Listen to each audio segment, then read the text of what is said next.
Hey guys, tonight we're wandering into one of the weirdest corners of medieval life.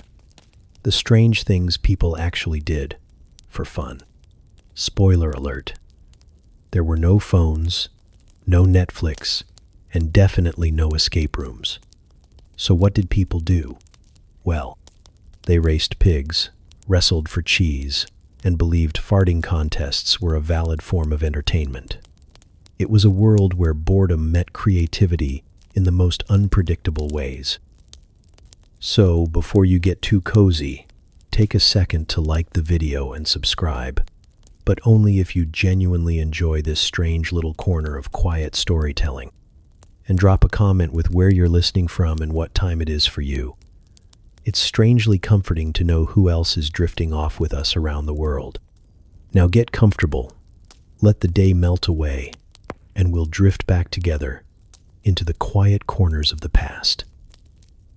The sun rolled slowly over the hills like a lazy egg, spilling golden yolk across the damp rooftops of a village too old to remember its own name.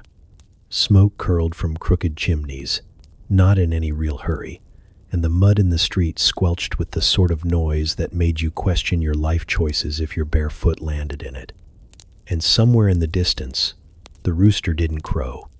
He was awake. He just didn't feel like it. Perhaps he had laryngitis, or an existential crisis. Or maybe, after watching the same people trip over the same bucket every morning for the past 3 years, he decided to boycott the whole charade. Whatever the reason, the silence was noticeable, which made the sound of the baker's boy falling off the stool all the more dramatic. A loud thud, followed by a string of words he'd absolutely deny saying in front of his mother, echoed through the bakery as he rubbed the side of his head and blamed the oven for existing. The bakery itself was still warm from yesterday's coals, and the air inside smelled like sleep and flour and someone's forgotten sock. A lump of dough sat stubbornly on the counter, refusing to rise out of pure spite, and the baker, an old man with arms like tree trunks and a temper like a thundercloud, snored loudly behind the sacks of rye. Outside, the village stretched awake one joint at a time. A dog scratched its ear against the side of a cart. A pig sneezed. A cow named Gertrude, still half asleep, wandered into someone's laundry. No one noticed. Or if they did, they decided it wasn't their business. 2 elderly women sat on a bench near the well, wrapped in shawls and opinions. One of them had already commented that the sun was too bright and probably a bad omen. The other was convinced the missing rooster crow meant someone had died, or would die, or had just forgotten to wind the sun properly.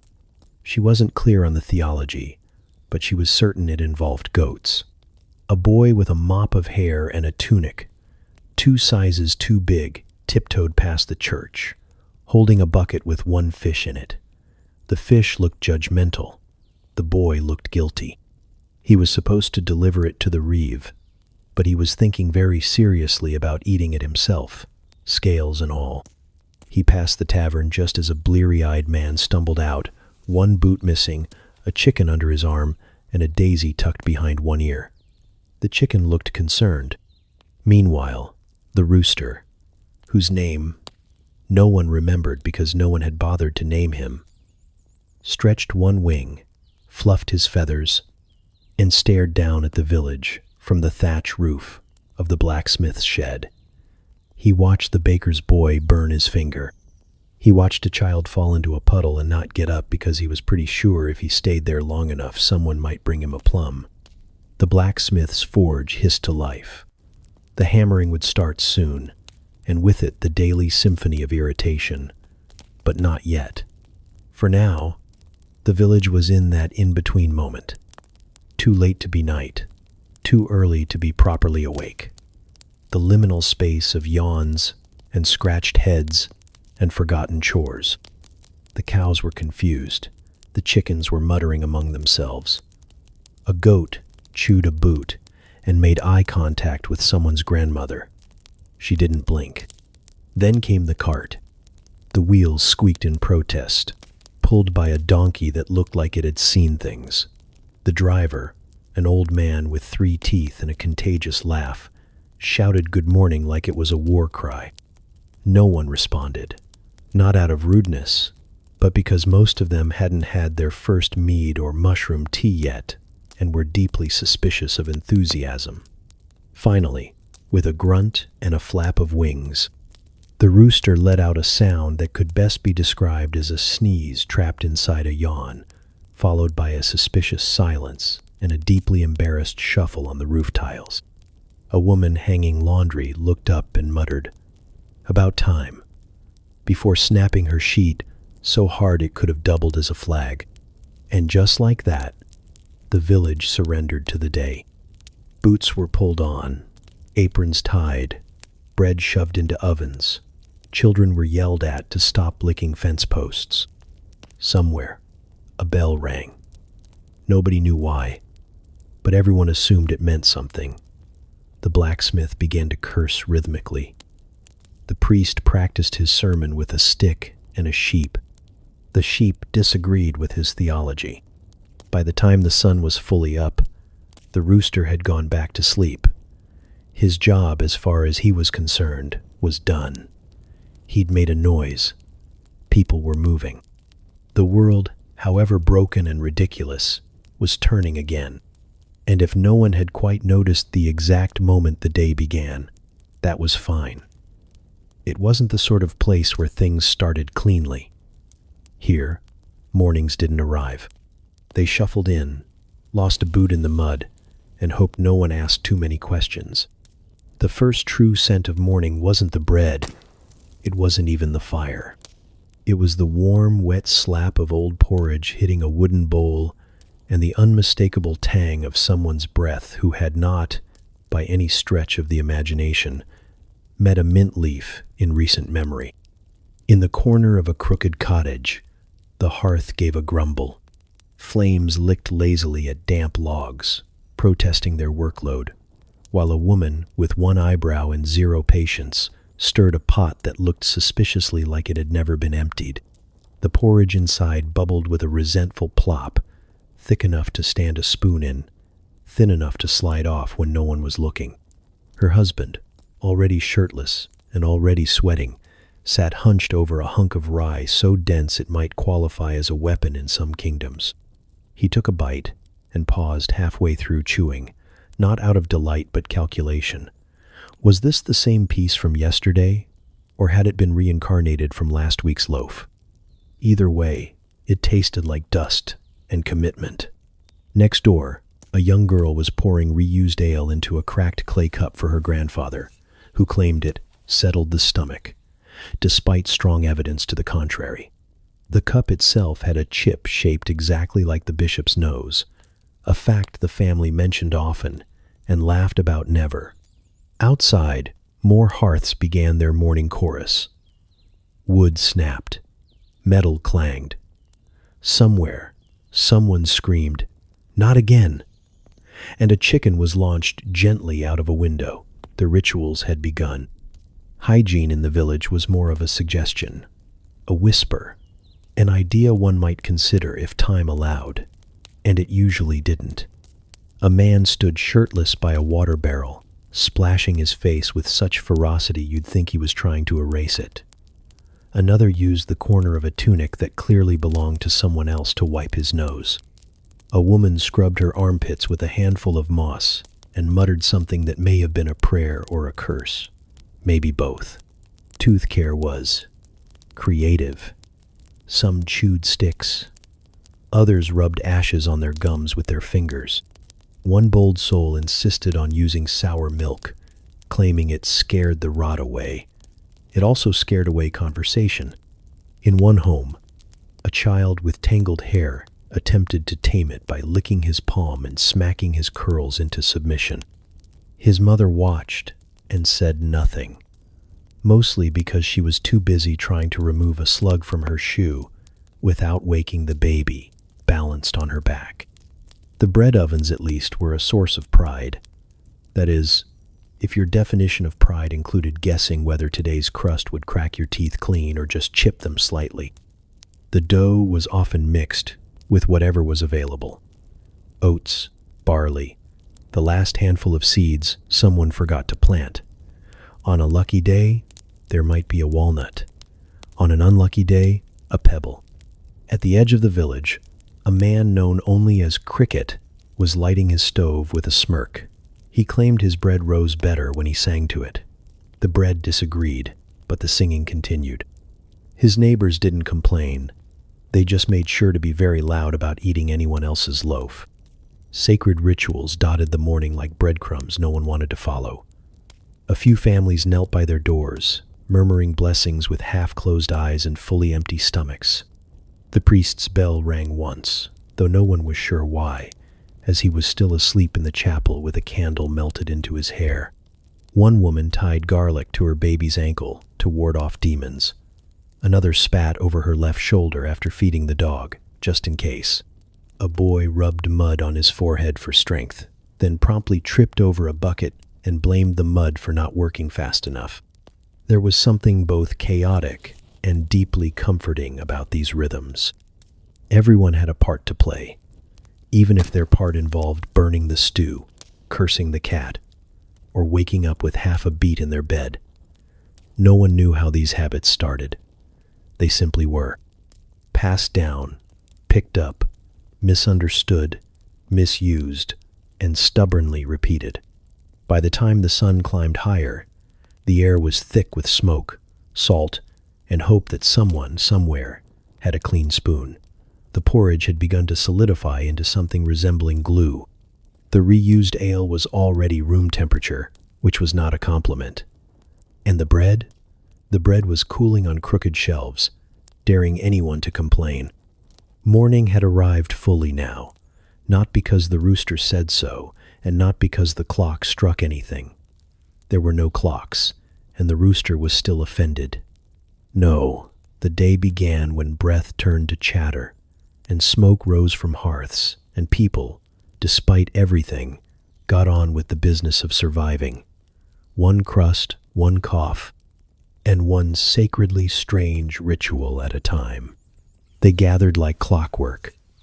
Not the loud kind of gathering with shouting and barrels and broken fiddles. No, this was quieter, sharper, more dangerous. A semicircle of old women planted themselves near the well, just after sunrise, armed with shawls, strong tea, and sharper tongues than most swords in the village. Their backs were hunched, but their hearing, impeccable. Their knees ached, but their memories, flawless, especially when it came to other people's worst moments. The well itself had been there longer than any of them. It sagged slightly to the left and creaked when the wind changed, like it, too, was trying to chime in on the gossip. A wooden bucket swung lazily on its frayed rope, listening in as if it had ears. Bertha was always first. A widow since the flood of 21. Not the big one, the smaller one that only knocked over the pig shed. She arrived with her oat cakes tucked in a cloth napkin and her lips already pursed. Her gossip didn't warm up. It came out hot, fast, and slightly burned. "Did you see the baker's wife?" she asked no one in particular. Wearing yellow. At her age. Bold. Martha, who was once a midwife and now just a professional skeptic, sniffed. Bold or desperate? "I heard," said Agnes, the smallest and perhaps most dangerous of the trio, "that she's sweet on the cooper, always asking for barrels she don't need." The well creaked in agreement. Or maybe it just shifted. Either way, the mood thickened like stew left too long over fire. "Barrels she don't need," Bertha repeated, tearing off a corner of her oat cake with more force than necessary. That's what got her sister in trouble too, always needing things she didn't need. They all nodded. The kind of nod that carries the weight of at least 4 decades of silently judging people who walked too fast, smiled too wide, or enjoyed anything too enthusiastically. A 4th woman joined, limping slightly and dragging a stool she claimed belonged to her late husband but clearly hadn't. unless he'd been child-sized. This was Elspeth, who only spoke when she could no longer keep it in, which wasn't often. She sat, unfolded a suspiciously dry apple, and said, "I saw the priest leave the tavern last night with hay in his beard." There was a silence so heavy, even the birds paused. "With hay?" Martha asked, and a bruise on his forehead. The oatcakes stopped mid-air. Agnes blinked like she'd just received divine confirmation. "Well," said Bertha slowly, "he did give quite the sermon on temptation last week. Said we must all be tested." "Maybe he meant himself," said Elspeth, biting her apple and chewing it like a statement. A donkey passed behind them, braying loudly and dragging a cart full of nothing. They didn't even look. The donkey was not their concern today.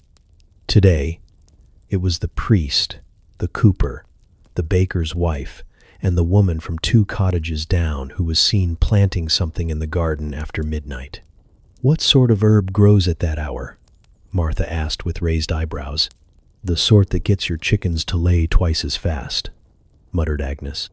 "The sort that gets your husband to speak less," added Bertha. They all sighed, not wistfully, strategically. A young girl approached the well with a bucket too large for her arms. Her eyes were round with fear. She greeted them with a quiet morning and reached for the rope. "Careful," Bertha warned. "That rope frays more every day." "And if it snaps," Martha added, "you'll end up in the well and hear everything we said twice." The girl nodded too quickly, nearly lost her grip on the crank, and retreated the moment the bucket hit the edge. She spilled half the water on her dress and didn't even look back. Agnes watched her go. "That one's too quiet. Quiet ones always marry wrong." Elspeth grunted. "Quiet ones listen too much, just like us." There was a rare moment of laughter, dry, dusty, the kind that didn't shake shoulders but rustled shawls. They rarely admitted it, but there was affection buried under the layers of judgment and oat crumbs.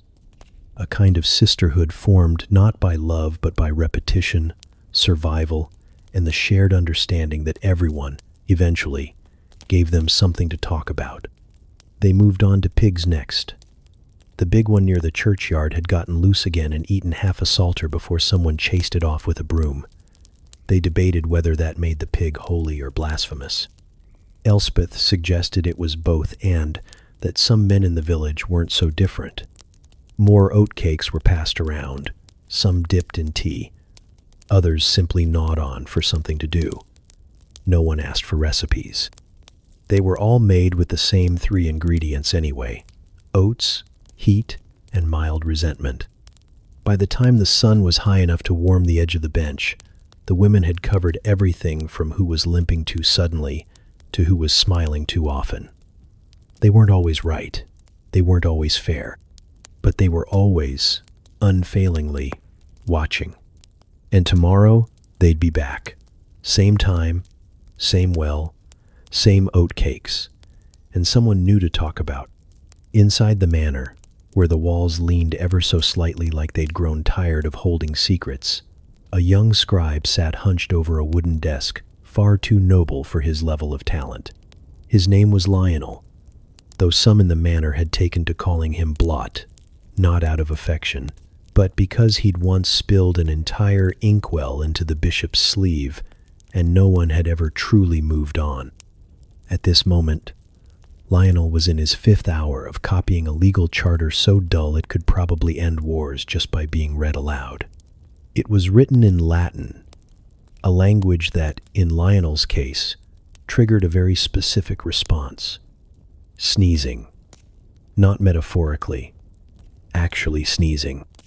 Something about the parchment, or the ink, or maybe the overwhelming scent of obligation, set his sinuses ablaze. He dipped the quill. It dripped. He wiped the excess on a cloth that had once been white, and now looked like it had survived 3 plagues and a minor exorcism. With the solemnity of a monk, he began the next line. Et universis presentibus. "Ah, chew!" The sneeze erupted mid-sentence. splattering a constellation of ink across the parchment. His nose now bore the mark of a man who'd fought and lost a duel with a squid. "Oh, for heavens," he muttered, blotting the page so aggressively the ink spread like gossip. The steward poked his head in. "Progress." Lionel smiled, like a man on the edge. "By all appearances." "Good. That charter must be perfect. His lordship is having it read aloud at supper tonight." Lionel blinked. "Read aloud to people?" "To the bishop, the magistrate, and 3 nobles who understand less Latin than you." He disappeared before Lionel could object. That was the thing. No one would understand it. Not the bishop, who mostly nodded at things and blessed whatever was closest. Not the magistrate, who once mistook a recipe for a legal summons. And certainly not Lord Redgrave himself, who had insisted the document include a clause about goose ownership rights. Just in case, Lionel sighed and began again. Somewhere in the hallway, a maid dropped a tray. The crash startled him into flicking his quill like a wand, launching a stripe of ink across the floor and onto a cat that had been napping far too peacefully under his stool.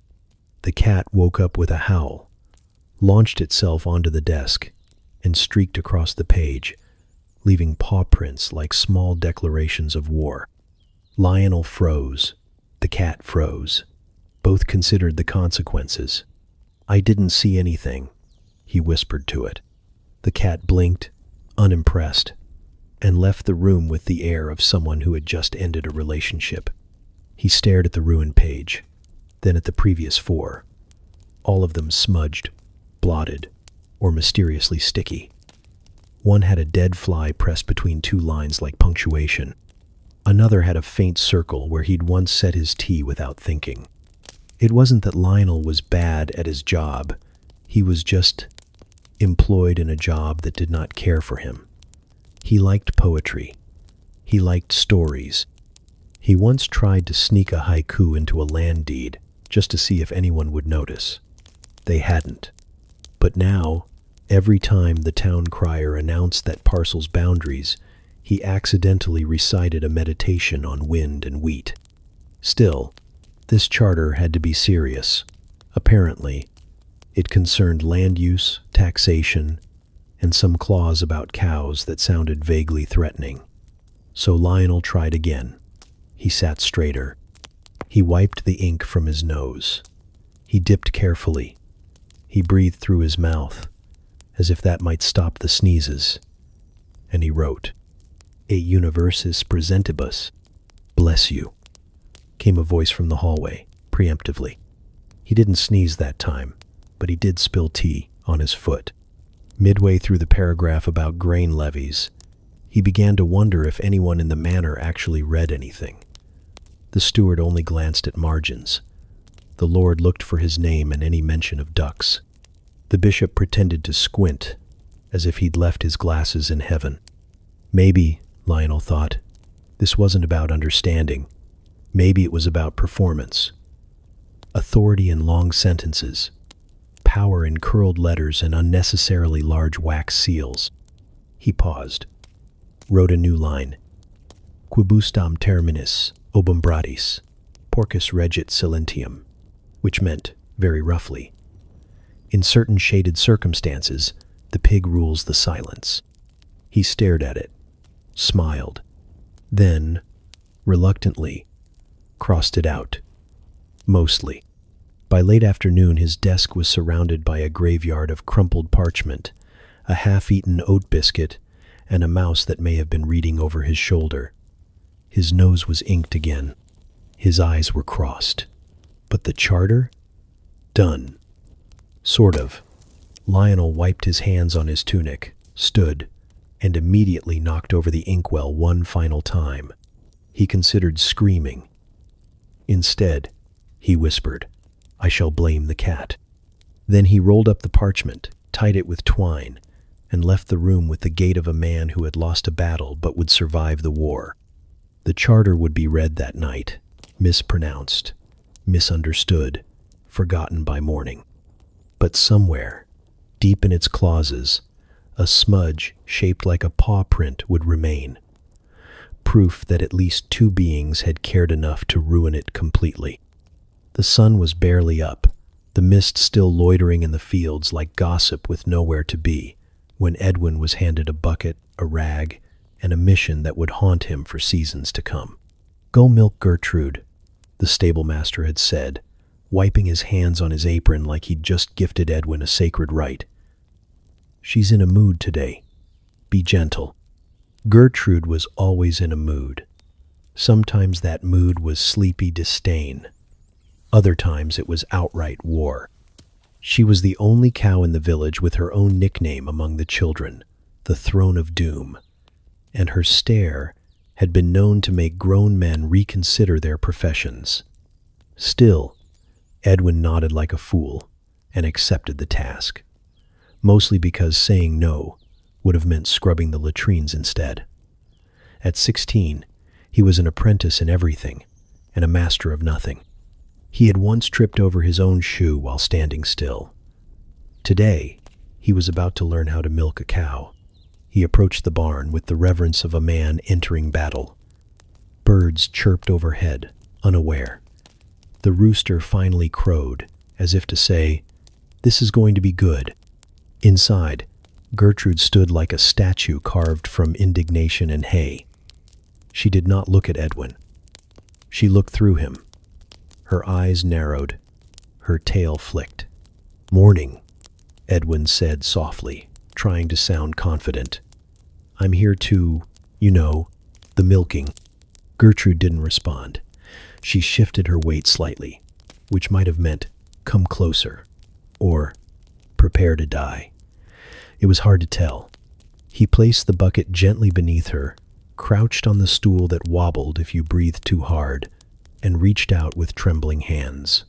He had been told the technique. Thumb and forefinger, then the rest of the fingers, like squeezing a pouch of mead.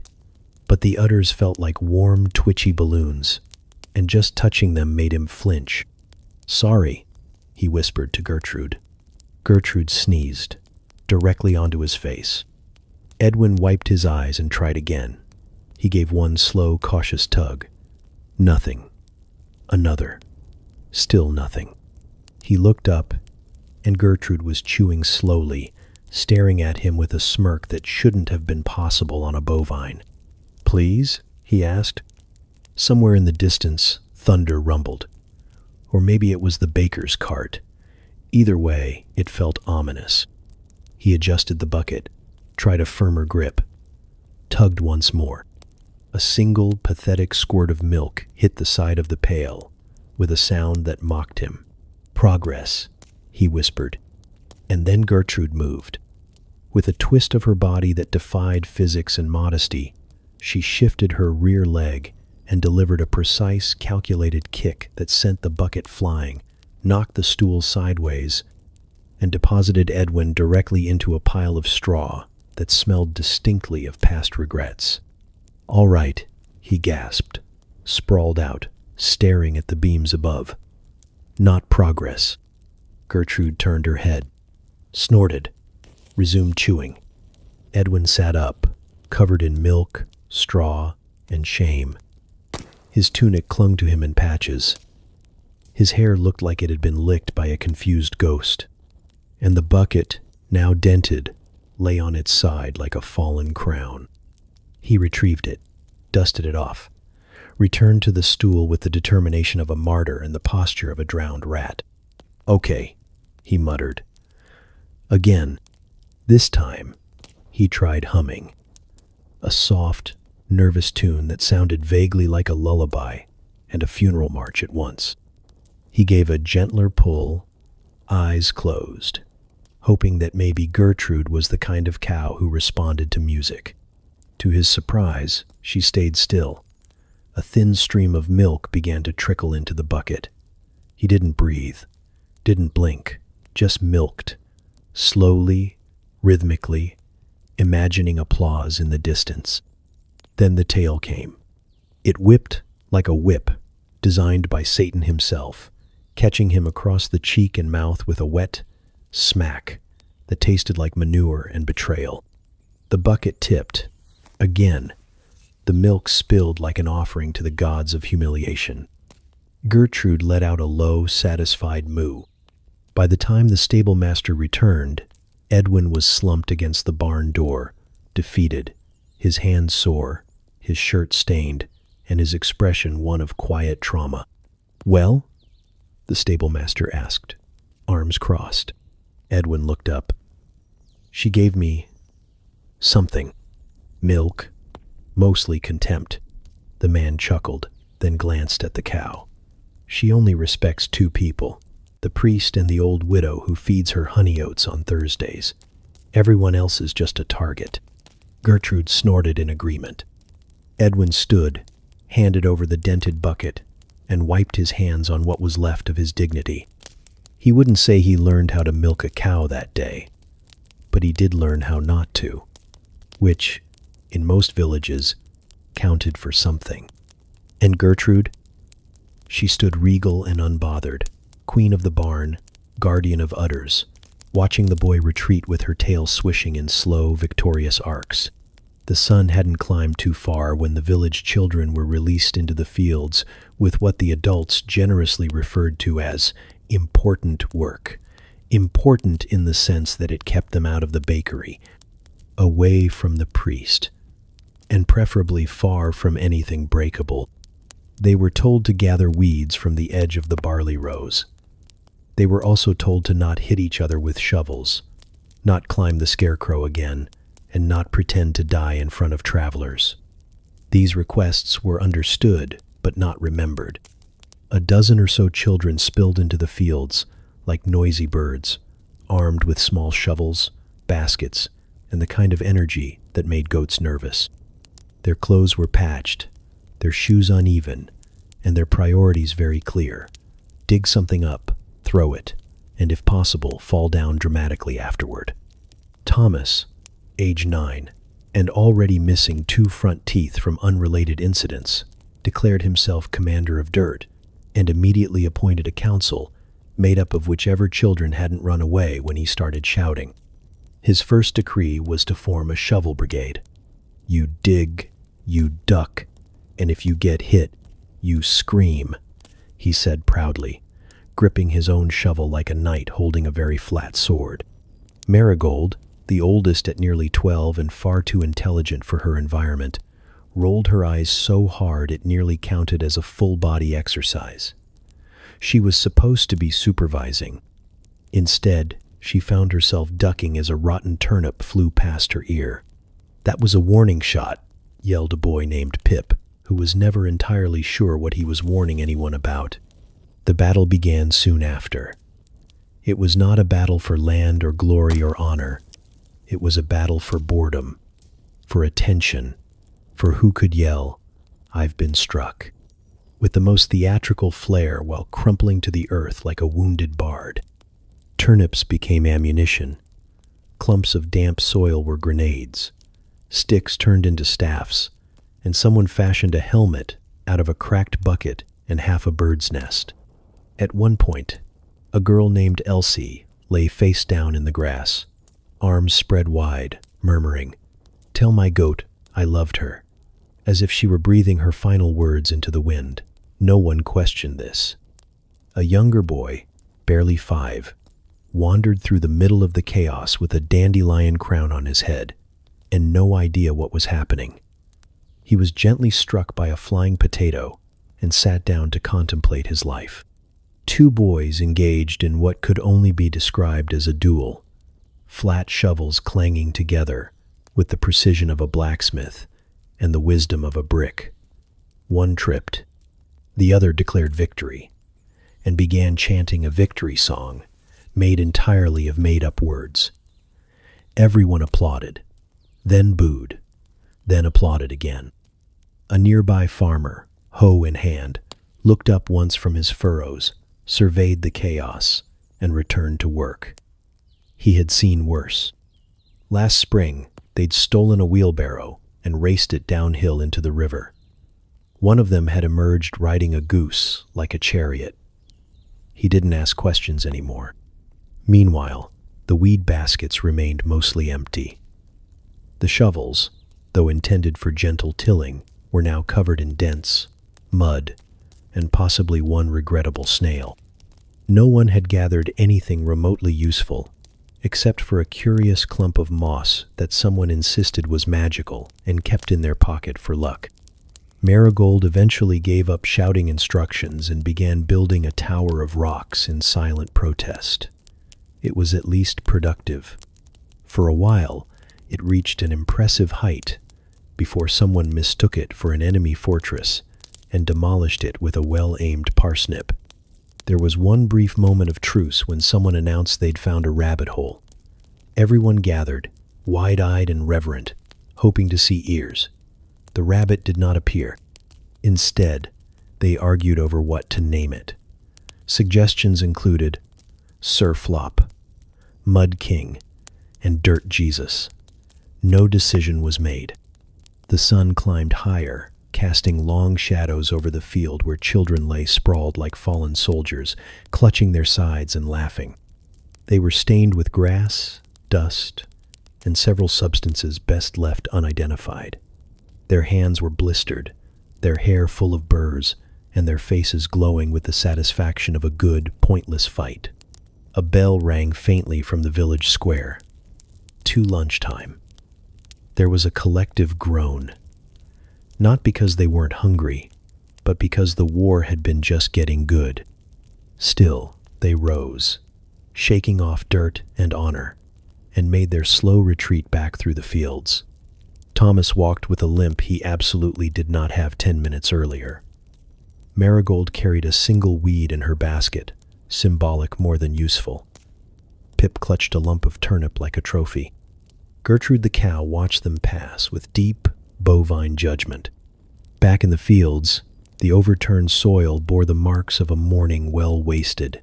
Small footprints, broken roots, the scattered remains of vegetables pressed into service as weapons. The weeds still stood tall, but so did the stories. Midday in the village didn't arrive with a bell or a whistle, or even much certainty. It arrived in stomachs, grumbling ones, growling ones, small ones that echoed like a cave when poked. It arrived in the way a man wiped sweat from his brow and looked toward the sun, hoping it was late enough to justify chewing something, anything, even if it had bark in it. Lunch, as a concept, was more of a hope than a plan.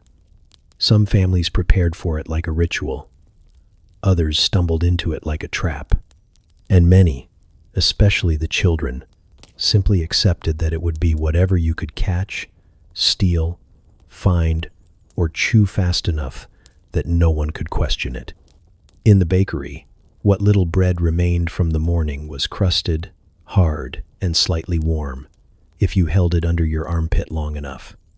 The baker's apprentice gnawed on a slice while pretending to sweep. It tasted like flour, smoke, and apology. Out in the pasture, 3 boys argued over the last scoop of stew in a wooden bowl. The stew was gray, suspiciously gray. No one could recall what had gone into it, but one swore it had been turnip, another insisted beetroot, and the third just muttered, "bones," and refused to elaborate. They decided the only fair way to settle it was a race to the nearest tree and back.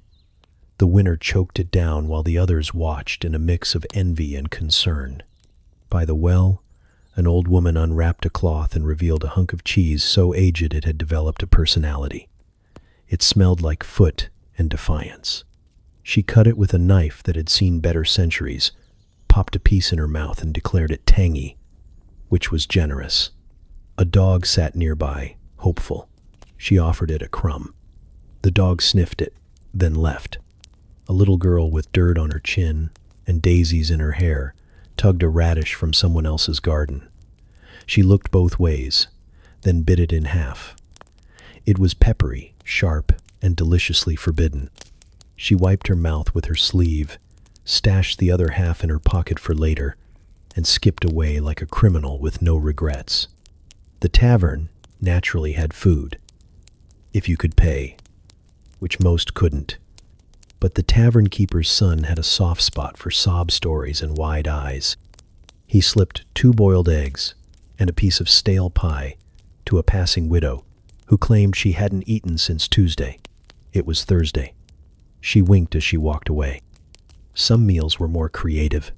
A boy named Lyle carried a squirrel he claimed he found already like that. His plan to roast it was interrupted by his mother, who confiscated it and buried it under the herb patch, muttering something about curses. He made do with a clump of sorrel and an apple he dropped twice. Near the church steps, 2 girls took turns licking honey off a twig. They'd found it near the beekeeper's fence and claimed it had just fallen off. It hadn't, but they were fast, and the beekeeper was old, and so the honey belonged to fate now. They giggled between licks, sticking their fingers into the jar they had not stolen, just adopted. An apprentice blacksmith, covered in soot and pride, munched on a roasted onion like it was a prize. No bread, no salt, just onion. His breath cleared a 6-foot radius around him, and he liked it that way. He called it warrior seasoning. Out by the edge of the woods, an old man cooked something in a pot over a low fire. No one knew what. He never said. Sometimes he whistled while stirring. Sometimes he just stared into the pot like it was whispering secrets. Once, someone peeked in and saw a bird foot and what might have been a pear. No one asked twice. Not all meals were found on the ground, or stolen, or questionable. In one cottage, a mother handed out slices of oatcake and boiled carrots, calling each child by name like they were noble guests. The food wasn't much, but the children beamed like royalty. One boy even bowed before biting his carrot. She curtsied in return. By mid-meal, the air was filled with the sounds of chewing, slurping, spitting, and one faint argument over who had licked which cheese first. It was not elegant, it was not clean, but it was lunch. A man on the road stopped for a handful of roasted barley from a pouch on his belt. It tasted like burnt earth, but he didn't complain. Another traveler gnawed on a heel of bread he'd been saving since the last village. He offered a bite to his mule, who declined. The children who had nothing played a game with a walnut shell and 2 pebbles, pretending it was a feast. One of them mimed drinking soup. Another declared her rock was too spicy. They all agreed it was the best lunch they'd never had. Eventually, bellies quieted. Crumbs settled in corners. Lips were wiped. Teeth were picked. And across the village, people returned to their tasks with the slow satisfaction of survival. Because in the end, it didn't matter what it was, or where it came from. If you could catch it, chew it, or bluff your way through eating it, then it was lunch. And that was enough. The shoemaker's cottage sat crooked near the edge of the square. A squat little place with one shutter permanently askew, and a front step that creaked in protest whenever anyone walked on it, especially the shoemaker himself, who was known for having the heaviest, slowest footsteps in the entire village. Some said it was because he walked on purpose, some said it was the shoes, and others said it was simply the weight of a man carrying years of quiet rebellion in his arches. Inside, the air smelled of leather, dust, and secrets. Sunlight filtered through a cracked window, spotlighting motes that danced lazily above a cluttered workbench littered with scraps, thread, and half-finished boots. It was a place of industry, of craftsmanship, of whispered snores that, if you listened closely, didn't quite belong to a busy man. Because the cobbler was not stitching, or hammering, or measuring, at least, not in any way that produced footwear. He was curled under the bench. Shoes surrounded him like tiny, mismatched guards. A boot with a hole in the heel. A slipper missing its twin. A sandal with a buckle so rusted it had become a philosophical question. The cobbler lay on his side, hat tipped low, mouth slightly open, one hand tucked under his cheek as if he'd slipped into childhood mid-task. His chest rose and fell in the kind of slow, deliberate rhythm that suggested a man very much not awake and very much not bothered about it. If you asked him, if you knocked or coughed or stepped inside loudly enough to wake the floorboards, he would insist he was measuring souls. Sometimes, if he was feeling poetic, he'd say he was conversing with the leather. Once, after a particularly long doze, he claimed he'd been meditating on arches. Everyone let him have that one. The truth was far simpler. He was tired. And the bench, cramped as it was, had become a kind of sanctuary. In his dreams, he was always eating. Mutton pies, mostly. Thick, hot ones with flaky crusts and gravy that defied logic. Sometimes there were potatoes. Sometimes a flagon of ale that refilled itself, as if the dream knew just how much he'd need. No one ever interrupted him in these dreams. No one asked for new heels, or to tighten the instep, or if he could fix the buckle before Sunday.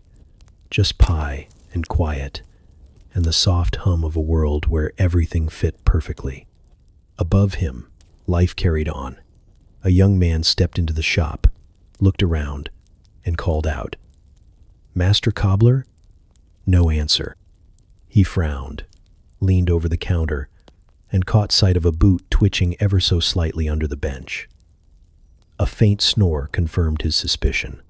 He waited a respectful moment, then tiptoed out, deciding the shoe could wait another day. No one wanted to be the one who woke the cobbler. Not because he was angry. He wasn't. He was just slow to return. His eyes took a while to focus. His words came out like soup that hadn't quite boiled, and once he mistook a broom for a customer and tried to sell it a pair of sandals. Back in the shadow of the bench, the cobbler smacked his lips and smiled in his sleep.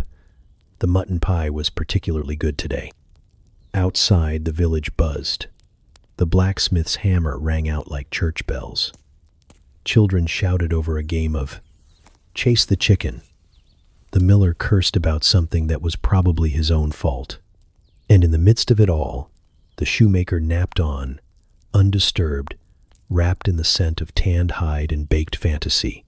His apprentice, a lanky boy named Joss, eventually poked his head in. He spotted the boots in progress, the scattered tools, the lack of movement, and sighed like a man twice his age. "Again?" he muttered. He walked behind the bench, crouched, and gently slid a rolled-up piece of felt under the cobbler's neck. The old man shifted slightly, murmured something about gravy, and settled deeper into sleep. Joss didn't mind. He liked the quiet. He liked the way the shop felt like a secret between them.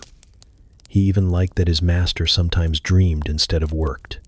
It made the shoes he did finish feel a little more magical, like they'd come out of a place not quite in this world. Back under the bench, the cobbler's fingers twitched. Maybe he was tying an imaginary shoelace. Maybe he was reaching for another bite of pie. No one would know. A spider wandered across his boot, paused, and thought better of it. The snoring grew softer. The light shifted. Time passed the way it always did in the village. Unhurried, full of corners. Eventually, he'd wake up. He'd stretch, smack his lips, pretend he'd been checking a seam. He might even say, "Ah, yes, it's nearly ready," as if the shoe beneath his bench had been ripening like cheese. But for now, the cobbler slept, shoes all around him, dreaming of pie, and not a single soul dared wake him. The bell tolled softly over the village, a gentle reminder that evening vespers were drawing near. Chickens squawked in distant corners, dogs barked like they were defending the faith itself, and the air began to settle with that odd, glowing hush that made every shadow look just a little longer than it should. In the chapel, Father Aldrich stood still as a statue, which would have been noble had it not been for the sheer panic creeping across his face. He had, at that moment, forgotten everything. Not his name. He remembered that. And not his purpose. He was fairly certain he was still a priest. But the sermon, the scroll, the passage from Luke that he'd been muttering all morning while feeding the geese, gone. Completely, absolutely, gloriously vanished from his mind like smoke through a sieve. He glanced around the sacristy, which resembled less a holy preparation room and more the inside of a cupboard that had given up. Robes were slung over chairs. Candles leaned like drunks against the walls. A chalice rested upside down on a stack of hymnals that had been propping up a crooked stool for 3 months. Somewhere, a mouse scurried with the kind of confidence only divine proximity could afford. "All right," Father Aldrich muttered to himself, lifting papers, lifting books, lifting a crust of bread that had somehow turned into a theological hazard. "Where did I had it this morning." He checked under the table, behind the altar, in the cabinet where he once accidentally locked a vestment for Lent and didn't remember until Pentecost. The scripture was not there. Then he noticed something else. Something colder. He looked down. No shoes. His feet, pale and slightly alarmed by the stone floor, blinked back at him as if to say, "Good sir, why are we naked in God's house?" "Oh, not again," Aldrich whispered, shuffling toward the far corner where he kept what he called emergency shoes, a mismatched pair once worn by a monk with one leg slightly longer than the other. He slid them on with the resignation of a man who knew both fashion and symmetry were sacrifices made long ago, in service to a higher calling. Outside, the village was already gathering. The baker's wife stood chatting with the apothecary, likely about yeast or sin. A handful of children were throwing pebbles at the chapel door in what they claimed was a game and not low-grade heresy. And somewhere near the steps, old man Trigg had fallen asleep against a barrel and would probably stay there until someone tripped over him in the dark. Father Aldrich wiped his forehead. "Vespers," he muttered. "Evening vespers. That means light, hope, repentance, shoes." He blinked. No, he had shoes now. Wrong thread. He grabbed the nearest Bible, flipped through it like he was looking for a recipe, and landed on something vaguely familiar. Loaves, fishes. Yes, he'd make it about abundance, about trusting the process, about how, even when things seem lost, something greater finds its way. Perfect, he thought, symbolic, relevant, vaguely edible. As he straightened his robe and tucked the candle wax stains into a fold no one would see, he muttered a short prayer, not to remember the sermon, but to survive it. His memory had never been strong. Once, he'd accidentally read a marriage blessing over a baptism. The baby didn't mind. The couple left confused but oddly hopeful. He stepped out of the sacristy and into the soft amber light of the chapel. The villagers turned, their faces sleepy and warm and expectant. He smiled at them, the way a man smiles when he's just remembered his fly is down and there's nothing to be done about it now. "Good evening," he said, voice echoing just slightly more than intended. "Tonight's reading is about trust." He held up the Bible like a shield. No one could see the page. He wasn't even sure it was right side up. "There are times," he began, "when we are sure we've prepared. We've done all we're meant to do. And yet, we find ourselves standing barefoot in the house of God." A pause, a breath, a knowing glance down at his mismatched shoes. A chuckle rolled through the room. He pressed on. "We forget things, small things, where we left the bread, where we left our temper, where we left a scroll with our entire sermon for the evening. But God remembers, even when we don't." A murmur of approval. Someone in the back whispered, "That's true." and someone else shushed them with a loving elbow. Father Aldrich smiled, more genuine now. The panic had softened into rhythm, into improvisation. He found the parable tucked in the folds of memory after all. Not word for word, but heart for heart. And so we gather, he said. Not to be perfect, but to be present. By the end, no one knew he hadn't planned a word of it. They left lighter, if not holier. The children stopped throwing pebbles. Even old man Trigg stirred once, belched and muttered, "Amen." Back in the sacristy, Aldrich sat down heavily, kicked off the uneven shoes, and exhaled into his hands. He had no idea where he left the original sermon. But as he leaned back and closed his eyes, a dream of mutton pies floated through his thoughts. And for just a moment, he didn't mind forgetting. In the beet field just beyond the village, where the soil clung to your boots like it had abandonment issues, love, or something wobbling in that direction, was happening. Her name was Unwind. His name was Tom. They were both 17 and bad at everything except pretending not to like each other. The sun was high, the beets were stubborn, and the silence between them was thick enough to cut with a scythe. Tom was supposed to be working. So was Unwind. The village had declared this part of the field communal, which meant everyone took turns pretending to care about beet harvesting while mostly chatting and arguing over who got the biggest roots. Today, Tom and Unwind had been paired together by the gods, or more likely by Marigold, who knew exactly what she was doing. They worked side by side, quietly, sort of. Tom cleared his throat. "Some of these beets are quite round today," he said. Unwind looked up, beet in hand, dirt on her nose. "Yes, very beet-like," he nodded. "This one looks like my uncle's head. Is that a compliment?" "No." She smiled anyway. A bird chirped in the distance, possibly laughing. Tom wiped his hands on his tunic, which only made them more stained. He tried again. "I saved you a good one," he said, holding up a beet with a lopsided grin carved faintly into its skin. "Looks like it's smiling." Unwind took it, held it, gave it a serious look. "It does, but in a slightly evil way. Like your sister." Unwind gasped. "Take that back." "I won't." She tossed a clump of soil at his boot. He dramatically fell backward into the soft earth, arms spread like he'd been struck by a lightning beat. She laughed, too loudly. He stayed down a little longer than necessary. "I was only joking," he said from the ground. "I know." A pause. "Do you think," he ventured carefully, "that if you were a beet, just hear me out, you'd be a very fancy one?" "Fancy?" "You know, regal. The kind they only serve on feast days." Unwind sat back on her heels.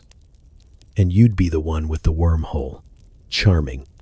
A cart rattled by on the nearby road. Neither of them noticed. She plucked a leaf from a nearby plant and twirled it. "My mother says I shouldn't talk to boys in the field. My mother says I shouldn't talk at all. And yet, here we are." "Do you talk to other boys?" he asked too quickly. Unwind raised an eyebrow. "Do you ask that of every girl who throws dirt at you?" "No, just the ones who catch my eye while elbow, deep in tubers."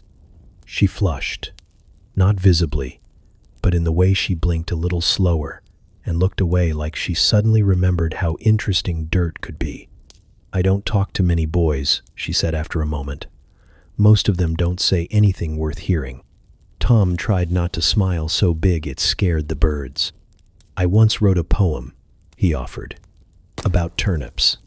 Unwind lit up. "Recite it." "It's terrible. All the best ones are." He sat up, wiped his hands, and with all the dignity of a farmer knight, he cleared his throat. "O turnip stout and pale and round, thy leaves like hats upon the ground.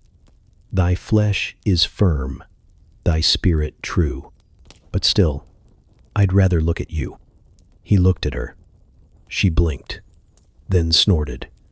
then laughed, until she had to hide her face in her apron. "You're an idiot," she said between giggles. "You liked it. I loved it. But if you ever say it out loud again, I'll bury you in beets." Romantic.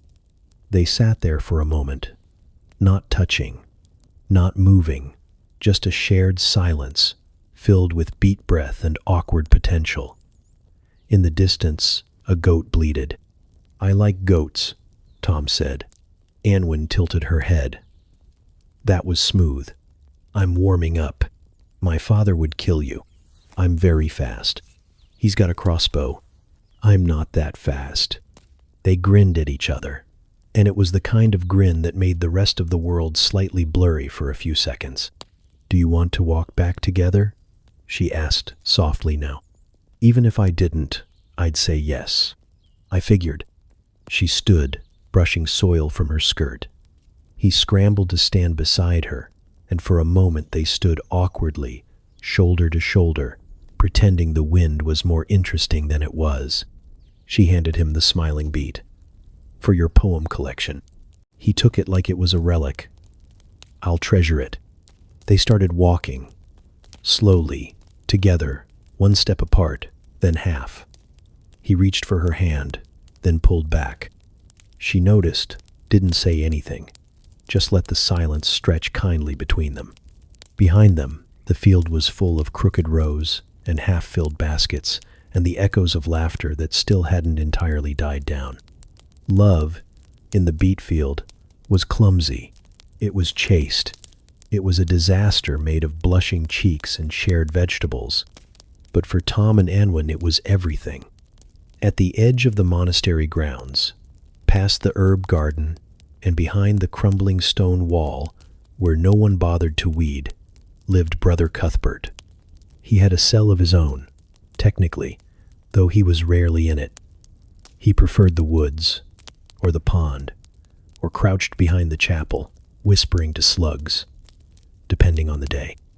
Cuthbert was not like the other monks. For one, he collected owl feathers, not quills, not relics, feathers. Hundreds of them, sorted by length, hue, and what he called emotional aura. He kept them tucked into his robe sleeves like bookmarks for thoughts he hadn't finished thinking. Sometimes they'd fall out mid-conversation, and he'd chase them with the urgency of a man rescuing Holy Scripture. He also talked to trees, not metaphorically, not in the literary poetic way, literally, with pauses, with questions, with nods of serious understanding. He referred to the oak near the well as Father Elric, and often told the novices that the maple by the brook wept sap for sinners. "Some people hear angels," he once said. "I hear bark." And then there were the spoons. Brother Cuthbert carved spoons with a skill that could only be described as unsettling. No one had taught him. One day, he picked up a crooked twig, muttered something about hidden shape, and by sunset had produced a ladle so elegant the abbot refused to use it for fear of spiritual offense. Every spoon was different. Some had handles shaped like spirals, others like bird beaks. One had the faint face of a woman etched into its bowl, and no one could look at it too long without feeling like they owed her an apology. The kitchen had dozens, yet the cook insisted on using only one. The rest were for show, or possibly for defense, depending on her mood. No one really knew where Cuthbert had come from. He arrived one misty morning with a satchel of moss, 3 acorns, and a carved badger he claimed could smell sin.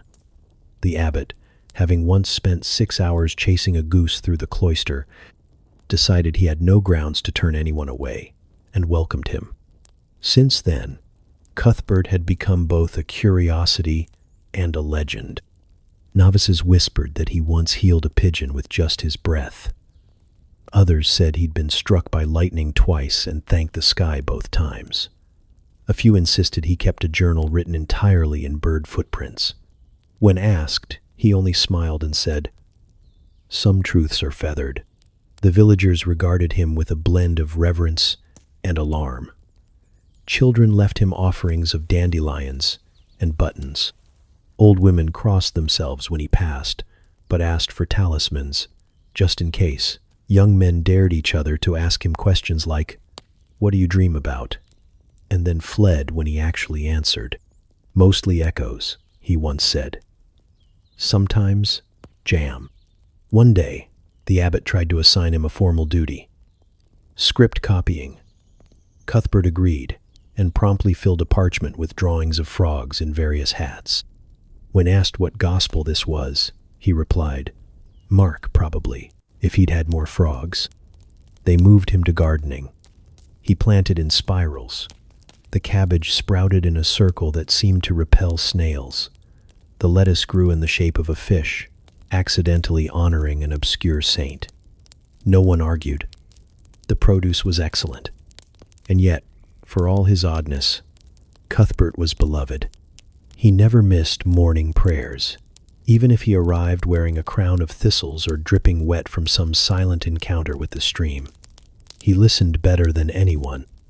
When Brother Alwyn's mother died, Cuthbert sat with him all night, saying nothing, just whittling a spoon shaped like a weeping willow.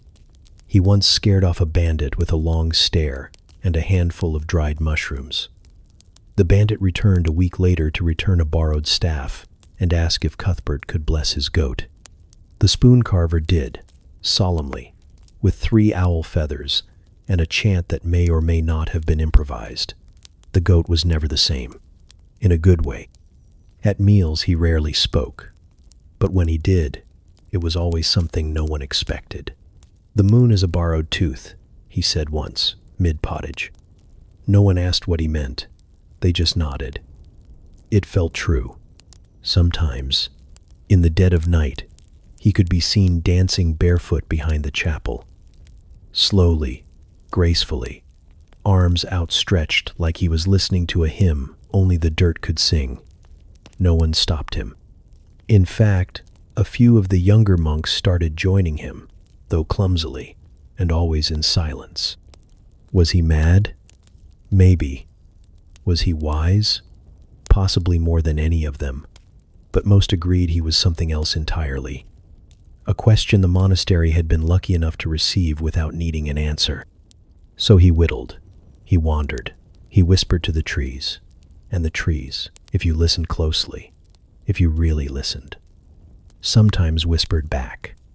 Down by the river, where the reeds swayed like nosy old men and the water moved slow enough to hear secrets, the women gathered with baskets of laundry and mouths already half open. The sun was still stretching its arms above the hills, but the gossip had already begun. Laundry day was never really about laundry. It was about the rhythm of scrubbing and speaking, about pounding stains out of tunics while casually destroying reputations.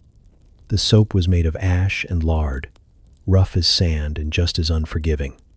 Clothes got clean, sure, but what really sparkled was the conversation. The older women arrived first, wrinkled hands, sharp eyes, tongues oiled and ready. They laid out their linens like battle plans, rolled up their sleeves, and set to work with the precision of executioners. Each slap of a wet garment against the stone was punctuation. "Did you hear what Maud's boy did with that hedge girl?" one of them asked, tossing a shirt down with flair. "No," said another, lathering a sock that had seen things, "but I hope you're about to tell me." And so the tale began. Half true, half invented, all delicious. Younger women trickled in next, laughing, yawning, clutching damp bundles. They greeted their elders with respectful nods and took their places along the shore, feigning modesty.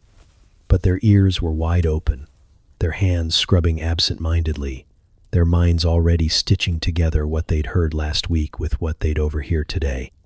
Somewhere down the line, a girl named Brenna dropped a tunic into the river by accident. She shrieked and ran after it, splashing wildly, only to be met with cheers and applause from the rest. When she returned, dripping and defeated, an older woman handed her a cloth and said, "That tunic floated better than your chances with the butcher's son." Laughter. It wasn't all cruelty. There was warmth in the teasing, a kind of rough affection wrapped in sarcasm. They picked at each other like birds, but if anyone else tried it, they'd defend each other with fists and soap bars. Midway down the bank, two sisters, Ida and Ro, worked side by side, elbowing each other as they scrubbed. Ida was quiet, which made her a favorite target. "So," Ro said, eyes forward, voice casual, "you and Willem the miller's apprentice were walking awful close last market day." Ida didn't respond, just wrung out a tunic with more force than was strictly necessary. "You were smiling." He said something funny. He's never said anything funny in his life. A pause. Then Ida, voice just above a whisper, replied, "He said he likes my laugh." Ro blinked. Oh, there it was. An accidental confession, not meant to be shared, already too late. Ro grinned like a cat. "That's going to cost you 3 weeks of firewood chores if you want me to keep that quiet." 2. Done. At the far end, near a cluster of trees, a woman named Elfrida hummed while beating a tunic that clearly belonged to her husband. With every slap, her hum grew louder. No one asked questions. Eventually, the confessions started slipping out like they always did, half laughing, half daring. That's the thing about repetitive work. It loosens the tongue. The arms move on instinct, and the mouth forgets to be careful. "I never liked the midwife," someone said, scrubbing hard. "She smells like sour milk and makes too many comments about hips." "I kissed my cousin once," another offered, and then, "but it was dark, and I didn't know until afterward. I put nettles in my mother-in-law's bedding." Gasps, cackles. "I think my husband's having dreams about that tavern girl." "You think?" "Mine moans her name in his sleep." They howled. One woman laughed so hard she dropped her lye bucket into the river and had to wade in after it while muttering prayers that were only technically in Latin. A soft breeze rustled the trees overhead. Birds chirped, oblivious. A frog plopped into the shallows and instantly regretted it. By late morning, the riverbank was a patchwork of drying cloth, damp skirts, and freshly released secrets. Some of the women lay back on the grass, catching their breath. Others kept scrubbing, not because the clothes needed it, but because it gave their hands something to do while their minds untangled new rumors. A girl who'd barely spoken all morning suddenly said, "I think I want to marry someone who doesn't live here." Silence. Then a quiet voice replied, "Good luck finding one who wants to live with you." More laughter. Eventually, the sun climbed too high, and the work began to slow. Baskets were refilled, tunics folded. The river, now cloudy from soap and sins, gurgled softly as if promising to hold their secrets, at least until tomorrow. As they trudged back to the village, arms full and mouths still moving, one thing was certain. Before the next bell rang, every one of those confessions would echo off someone else's kitchen wall. The clothes would be clean, but the stories? Never. He arrived with a lute slung over his back and the swagger of someone who mistook mild applause for prophecy. The villagers welcomed him, of course. That's what you did when a minstrel came through. Offer him a bowl of soup, a spot near the fire, maybe a place in the barn if he didn't smell too badly. He'd play a few songs, tell a tale or two, then vanish with the next cart of turnips. But this one stayed. At first, it was charming. His name, he insisted, was Sir Eldrick of the 7 Strings, though no one could confirm whether that referred to his lute or something more anatomical.